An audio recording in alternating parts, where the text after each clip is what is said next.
شاہد رند صاحب، جام صاحب نے آبویسلی اس کو بہت خوبصورت انداز میں پیش کیا، بٹ بیسکلی وہ یہ کہہ رہے ہیں کہ بلوچستان میں جو سیاستدان ہیں وہ الیکٹیبل کی پالیٹکس کرتے ہیں، کہ صرف کنسٹیچوئنسی کو انہوں نے دیکھنا ہے، جو بھی حکومت میں آئے گا فنڈز اس سے ملنے ہیں، اینڈ دیئرفور ہم ان کے ساتھ چلے جائیں گے. تو میں تو ان کی باتوں سے یہی سمجھی ہوں کہ اب وہ باپ کا حصہ نہیں رہیں گے، وہ اب پی ایم ایل این میں چلے جائیں گے، کیونکہ فنڈز اور مجبوریاں اور یہ سب. پی ایم ایل این کی حکومت بننے والی ہے آگے، کہتے ہیں کہ صرف وہ وفاق میں نہیں بنے گی، پنجاب میں نہیں بنے گی، وہ بلوچستان میں بھی بنے گی. اچھا عارفہ، جہاں کمال نے جو بات کی، میں آپ سے صرف دو سے تین چیزیں جو امپورٹنٹ ہیں جن کو بلوچستان کے پیرائے میں سمجھنے کی ضرورت ہے.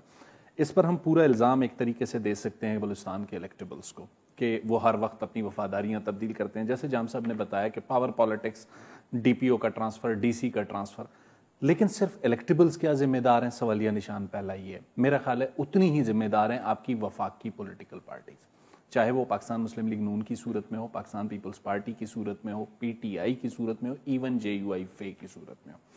جب یہ بلوچستان جیسے صوبے میں انویسٹ ہی پولیٹیکلی نہیں کرتے تو ہارویسٹ کیا کریں گے؟ اور جب الیکشن کا ٹائم آتا ہے تو پھر انہیں عارفہ نور، شاہد رند، جام کمال یا ایکس وائی زیڈ کی ضرورت ہوتی ہے ایز الیکٹیبلز. تو میرا خیال ہے یہ جسے کہتے ہیں مکسچر آف پرابلم ہے کچھ الیکٹیبلز کی طرف سے. الیکٹیبلز کا مسئلہ لازمی سی بات ہے یہ ہوتی ہے، جیسے جام صاحب نے بہت دبے لفظوں میں آپ سے کہا، میں کھلے لفظوں میں کہہ دیتا ہوں. If I am not a M P A on treasury benches, علاقے کا ڈپٹی کمشنر میری مرضی سے نہیں لگے گا، علاقے کا ڈی پی او میری مرضی سے نہیں لگے گا، اسسٹنٹ کمشنر، تحصیلدار، X C N, D H او.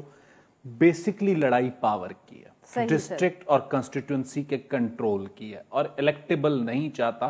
ایک چھوٹی سی آپ کو مثال دیتا ہوں.